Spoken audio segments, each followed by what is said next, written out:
કોંગ્રેસ પ્રમુખ શક્તિસિંહના વાર પર સીઆર પાટીલનો પલટવાર। સીઆર પાટીલે વળતો પ્રહાર કરતા કહ્યું, શક્તિસિંહ જનતાને ગેરમાર્ગે દોરવાનો પ્રયાસ કરે છે। સંસદ ન ચાલવા દેવા માટે કોંગ્રેસે અનેક નુસ્ખા કર્યા।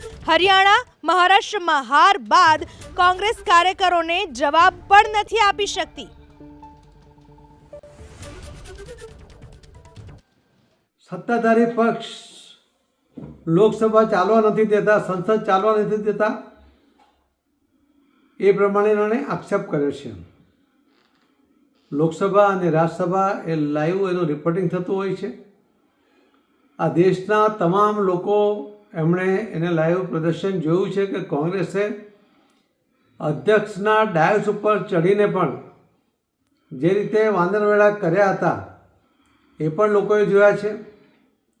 અને જે રીતે સંસદને નહીં ચાલે એના માટેના અલગ અલગ એમણે જે નુસ્ખાઓ કર્યા એની પાછળનું કારણ પણ સ્વયંભૂ આમાંથી પ્રદર્શિત થઈ રહ્યું છે।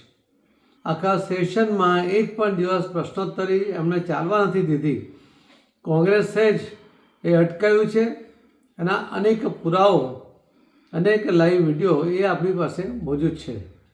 અને એટલા જ માટે કોંગ્રેસે ગેરમાર્ગે દોરવાના પ્રયત્ન બંધ કરીને આત્મવંચના કરે, એમના નેતાઓને બચાવવાનો પ્રયત્ન ના કરે, લોકોની નજરમાં એમનું શું મહત્ત્વ છે, લોકોના મનમાં એમના માટે કયા પ્રકારનો ભાવ છે, એમને સત્તા સોંપવી કે કેમ એ માટેનો સ્પષ્ટ અભિપ્રાય એ એમણે હરિયાણા અને મહારાષ્ટ્રમાં પણ આપ્યો છે।